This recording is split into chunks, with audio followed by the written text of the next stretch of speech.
we've seen in recent days continued new cases of COVID-19 in our community. In the last 7 days, Winnipeg has seen over 2,000 cases, 2,204 to be exact.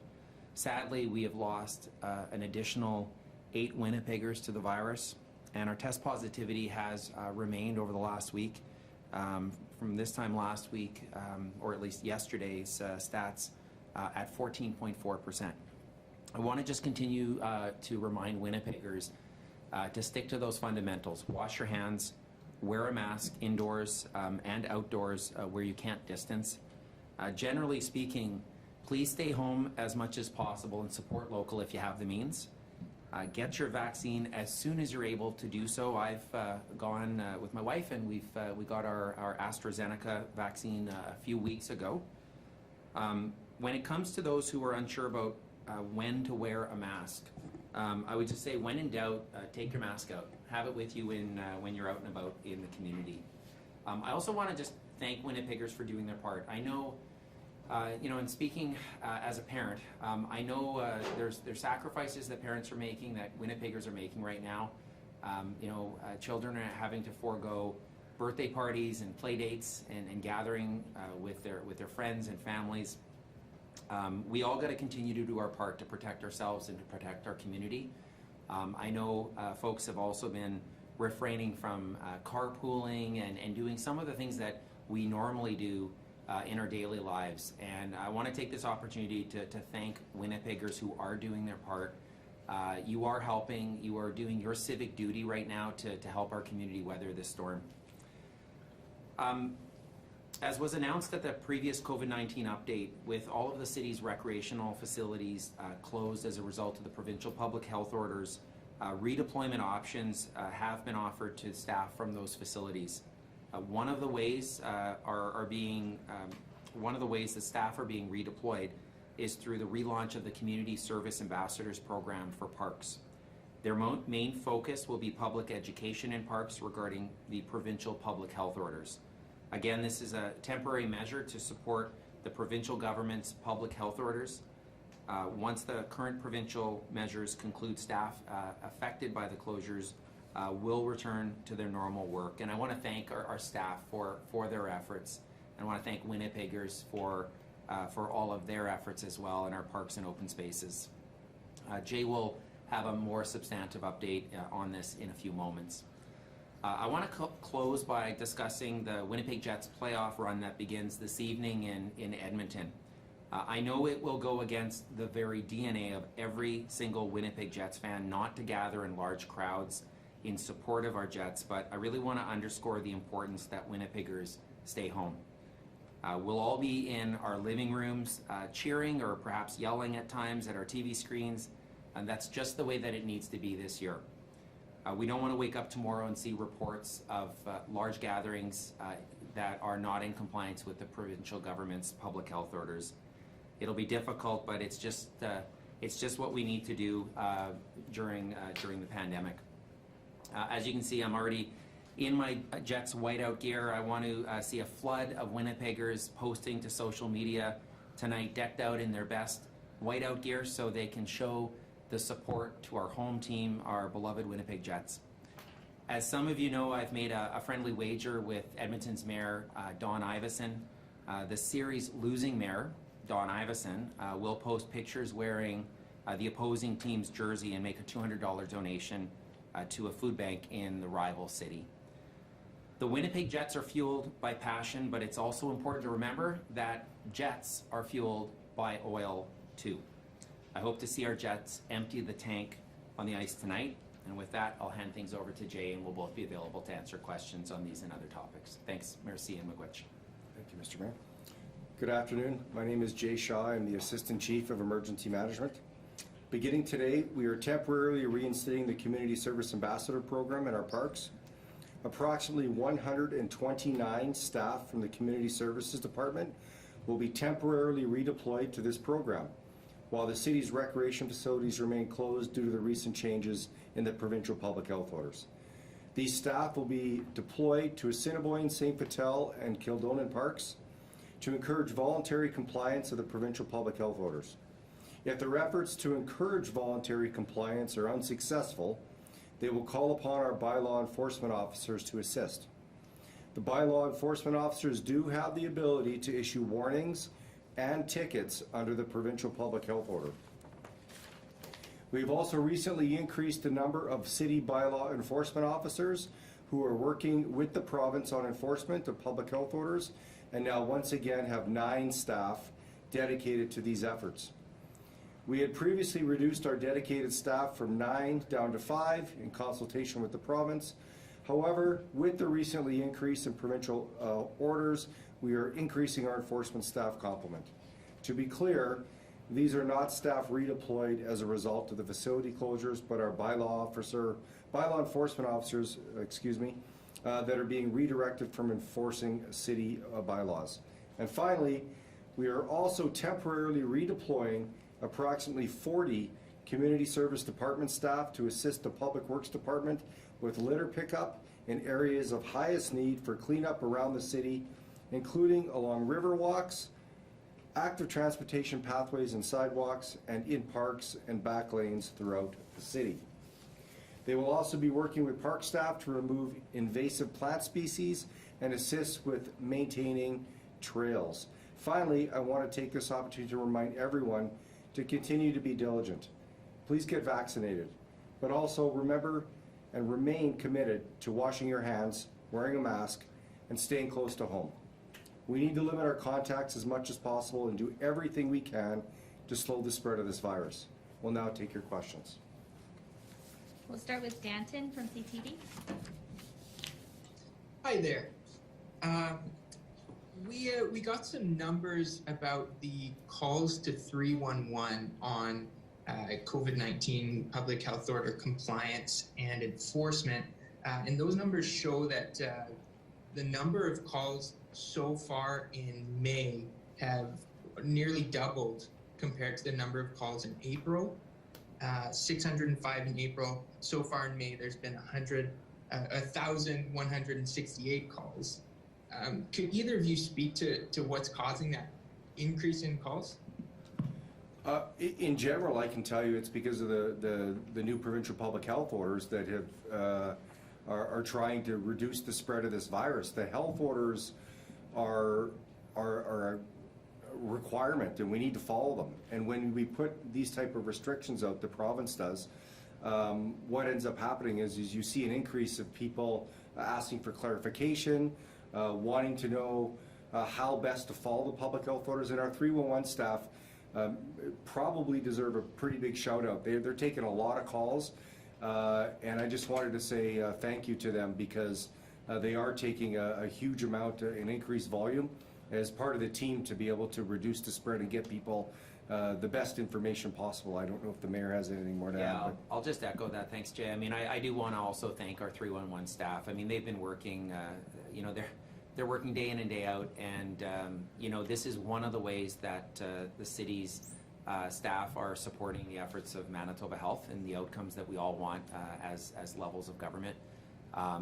This is one of many ways the city's been supporting the province. So I want to thank them, and obviously 311 is a resource that is known and trusted, and that folks can contact, and where appropriate, there's information that's flowing to the province to help with their enforcement measures. Wonderful, thank you for that. And then as a follow-up question, have there been any employees from the community services branch that have not been redeployed or laid off temporarily? Not at this time. Right now, we're just announcing the parks of 40 and the 129 for the community service ambassador program, and we're still working with our community services staff to be able to determine if there's more redeployments happening. So that's kind of where we're at right now.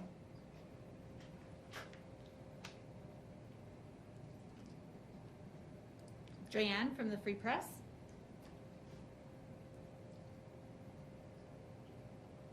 Hi, I guess just to pick up on that piece, so we don't know how many layoffs are coming, but how many workers, I guess, in total are affected by the recreation closures that you mentioned? Yeah, I want to say it was north of 375, around 400, but we can get you that number for sure. Okay. But we don't know how many more redeployments coming. So at this point, even though we don't know how many layoffs, do you expect there will be some needed? It really depends. Right now, the Community Services Department is reaching out to more of those folks to be able to find appropriate reassignments. And once we have more details, Joanne, we'll get those to you. The goal is to get everyone an offer of work and to make sure that we're taking care of our staff. So we're still working through that process, but we felt with the, even though it's going to rain soon, we felt with the good weather and the uptick in parks, we wanted to start that Community Service Ambassador program, and we wanted to get those folks out into Public Works to be able to help with a litter pickup and beautification. So we wanted to make those announcements today, but probably more to come. Okay. And I guess, will they be added at more parks in the future, or is wondering about why it's specifically in those three large ones? I think it's important to stress this is a temporary measure. The staff are available only because the facilities that they operate, the services they provide are ordered to be closed by the provincial public health orders, and so it is important to stress that these are temporary redeployments while the closures are in effect, and that when the closures are over, the staff will return to their regular assigned duties. Sorry, I'm not sure. I was actually asking why just these three parks, and if you're adding more. These parks were identified as high volume, and there's some of our largest parks, but always reassessing, and there's obviously an opportunity to go to other parks if needed. But right now, those are the three parks that you're going to see our CSA program members in right now. James from the Winnipeg Sun. Hi Jay, I'm just wondering is there any indication in official circles about when things will return to normal as a result of vaccinations? Have you heard anything from the province perhaps? Well, we do have good dialogue with the province in terms of sort of an understanding of long term, and I would say that I don't know what new normal is going to be or what normal is going to be or when it's going to happen. I can tell you that what we're hearing from our medical science professionals all across North America and right here in Manitoba is we need to get vaccinated. We need to get to that 75-80% vaccination rate throughout our province so that we can start the process of reopening. So let's focus on that for now. Let's focus on staying home. Let's focus on getting vaccinated. Let's focus on vaccine hesitancy, and let's focus on doing the things we can do as a community so that we can get to do the things that we want to do, like summer barbecues and all those things, James, that your family and my family have missed out on. So that's kind of where it's at right now. I think we need to keep our eye on the prize and follow the public health orders, get vaccinated as soon as you can, and those things will come. I'm hoping and you know, I'm optimistic that we could get a little bit of summer here with some reductions, but let's focus on getting everyone vaccinated and following the public health orders right now. What would help is we've seen the province of Saskatchewan provide a very public roadmap to you know, when they reach certain benchmarks of vaccine buy-in in the community, what the resulting changes to the public health orders would be.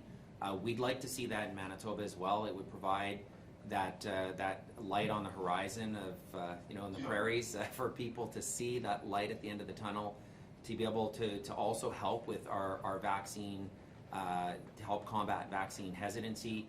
So if we can see that what that path looks like by the provincial government, who is in fact responsible for those orders, that would go a long way to helping get the buy-in in our community and let us all row in the same direction to a greater extent.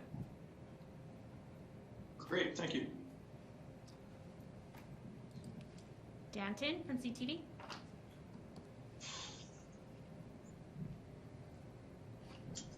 Are we doing second question? I'd already asked a few. Yeah, you can ask a second round of questions if you have more COVID-related questions. Yeah, that would be great. Just jumping back to the 311 calls, I believe some of these are also reporting infractions of the health orders.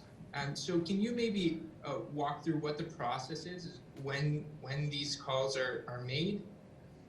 Yeah, so each 311 call is appropriately triaged if it's a COVID question.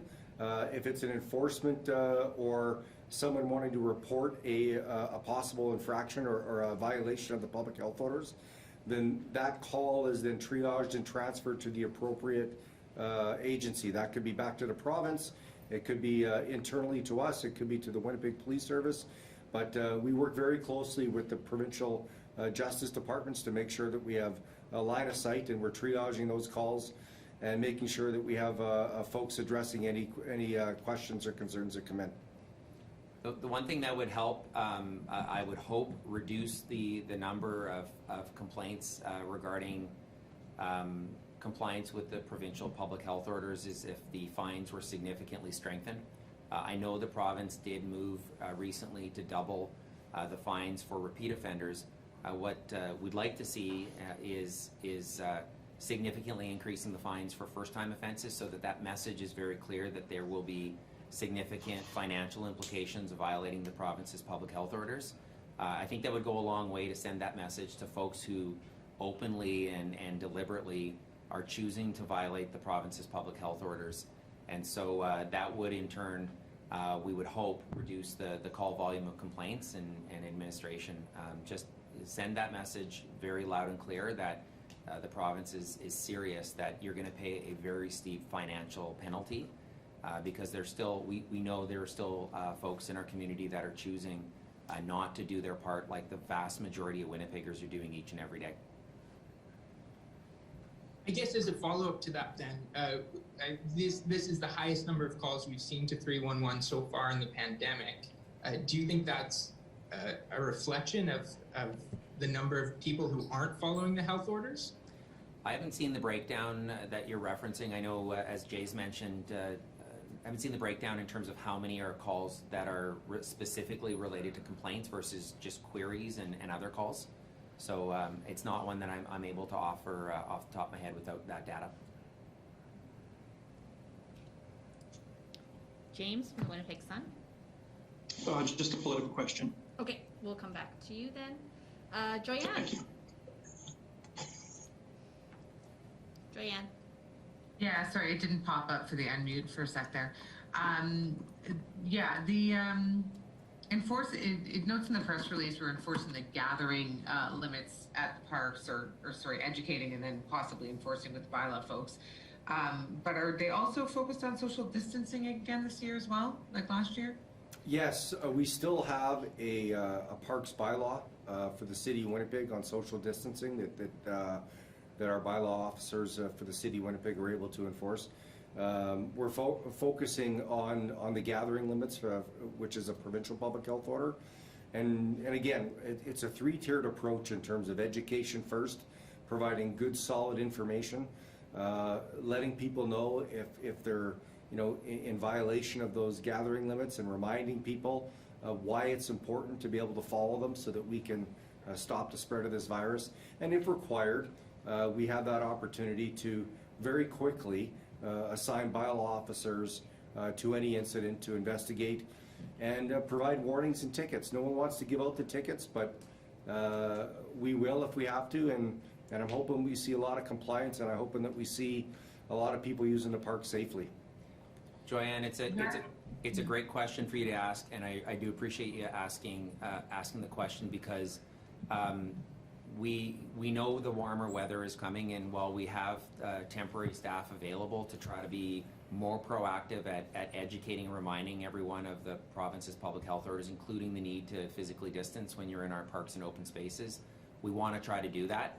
And I just want to underscore for Winnipeggers, our parks and open spaces are there for Winnipeggers to safely enjoy, but you really got to take it upon yourself to make sure that you're doing everything you can to protect your family and our community by ensuring that you can physically distance. We know that may be a challenge in the future as the weather gets a little warmer, and so we're trying to be proactive with the resources that we have available. Okay, and why are there so many more community services ambassadors this year? I think you said it was 9 bylaw officers when this was in place last year. We're just bumping back up to that number, but this is way more community services ambassadors. Yeah, so the general consensus on this one is a different group of individuals and using some part-time staff, so going to be using it in some different shifts. So we have a larger complement, and we were able to secure the staff that wanted to be able to take part in this community service ambassador program. We assigned 40 full-time, I believe, last year, and this time we had an opportunity to offer more people that opportunity because the program was deemed as a success. So happy that we can get over 120 city employees out there being part of the solution. So looking forward to taking a shift or two with them. So. And is this sort of an attempt to crack down in the city's way, sort of, on violations? I would say it's an attempt to provide good community information and be part of the solution. We all got to pull and row together here. We're going to be in this fight for a few more months and even longer. So anything we can do as the parks start to get busier. The parks are a little bit of a mental health and wellness haven right now for Winnipeggers, and we want people to enjoy them as the weather warms up. And because we're trying to think, do that advanced planning and get ahead of the game, we know we're going to see some more increases, so we want to be able to provide that service so that people can feel safe in the parks and basically have some education and have some resources out there that can provide some information on potentially how to be safer with COVID. Danton, did you have any final questions on COVID? No, I'm good. Thank you. Okay, Joanne, did you have any final COVID questions?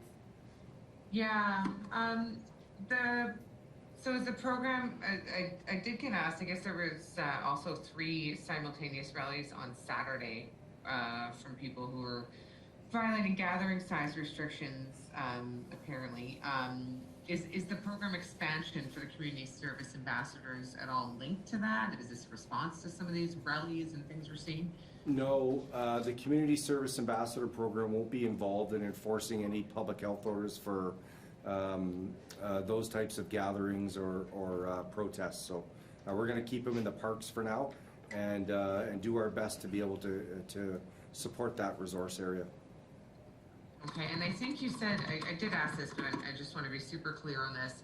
You don't see this as sort of more of a crackdown on people's behavior around the health orders, having so many of these folks out this year? I wouldn't use the word crackdown, but I would put it out there 100% that we have the opportunity to use our bylaw officers that have the ability to provide tickets under the provincial public health orders. And our staff are trained and they will issue those tickets if people are not willingly following the public health orders. So you can see a community safety ambassador, community service ambassador member, work with the public, have a conversation, provide some information, and if deemed necessary, we will engage bylaw. And based on the training, if the bylaw officers feel that it meets the requirements, a ticket will be issued. Joanne, I'll just add to that. This is I think the first time I've been asked about some of the recent protests and demonstrations. I want to remind Manitobans, Winnipeggers, to comply with the province's public health orders. Leaders in our community should not be encouraging people to break the public health orders. And I'm mindful of the fact that in Canada, in a free and democratic society, everyone has the right to assemble peacefully and express themselves freely in our country. But during the pandemic, this needs to be done in accordance with the public health orders. And so that I also want to just underscore, based on what we saw on the weekend, our community is against any form of racism or hate, including anti-Semitism and Islamophobia. And so leaders should not be organizing events or protests that are against the province's public health orders.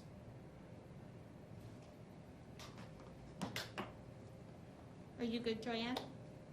Yeah, I think Okay. so. Perfect. James, did you have one more COVID-related question? No. No, okay, we'll do a quick transfer, we'll let Jay get out, and then we'll let the mayor take questions on other topics, so give us 1 second.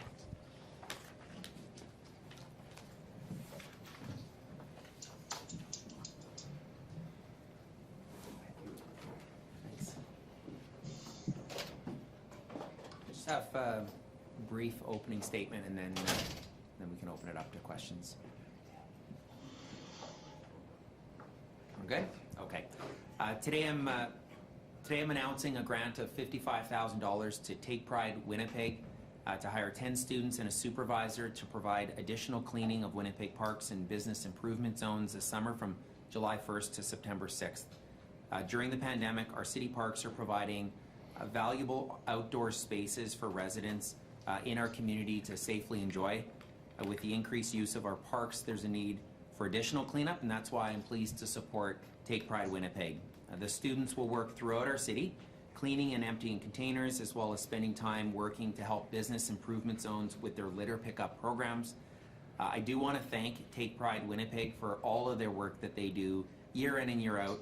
I also want to encourage Winnipeggers to demonstrate their pride in our city by being extra diligent this summer with how litter is disposed of in our parks and our open spaces. With that, happy to answer your questions on today's announcement or anything else you might have.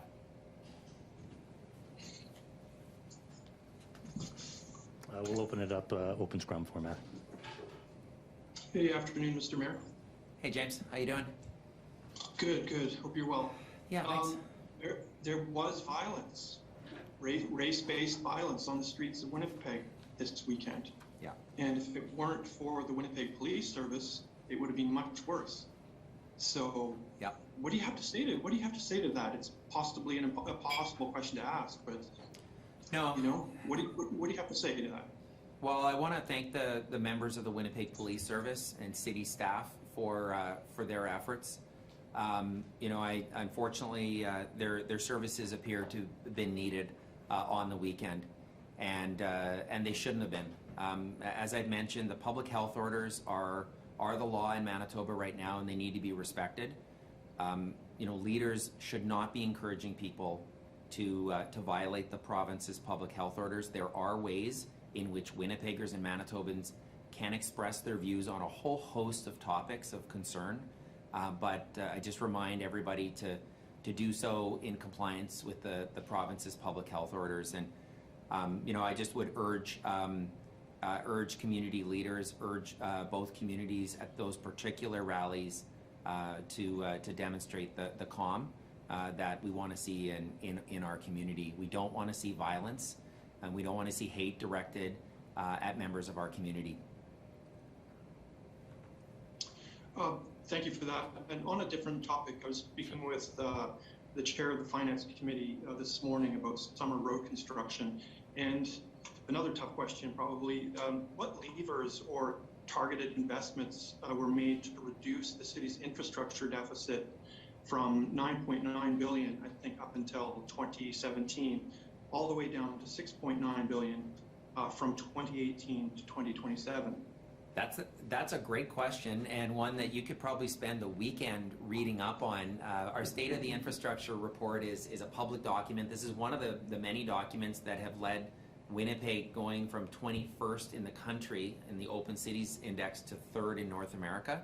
And so there's robust data and information that really help demonstrate what the state of our infrastructure is, as well as what investments we're making to really deal with decades of neglect of our infrastructure. One of our most significant assets as a government is roads. About half of our assets are roads.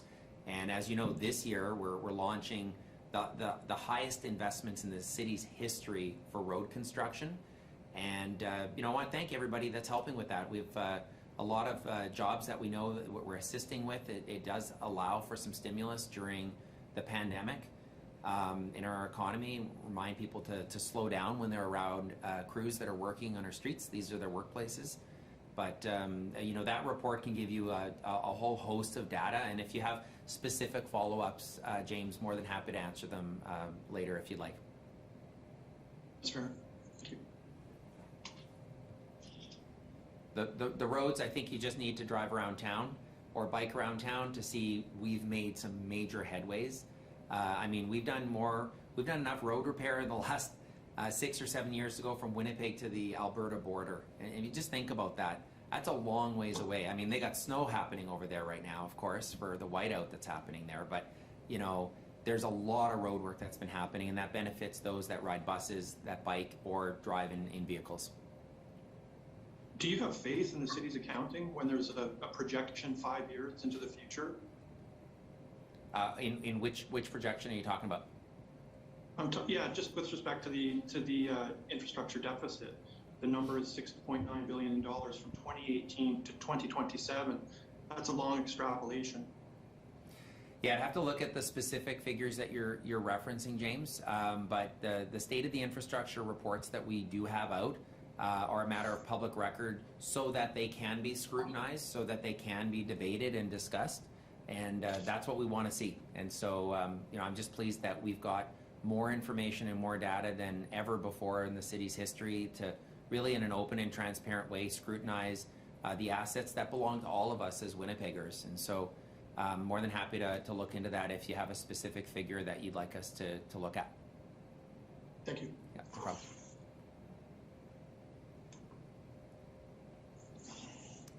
Any further questions?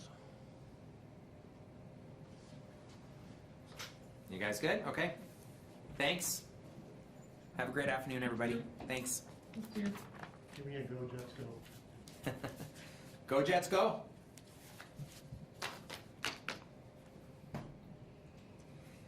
It's going to be loud tonight at our house.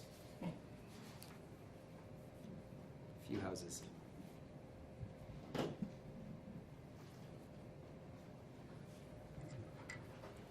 Thanks, guys. Have a good afternoon.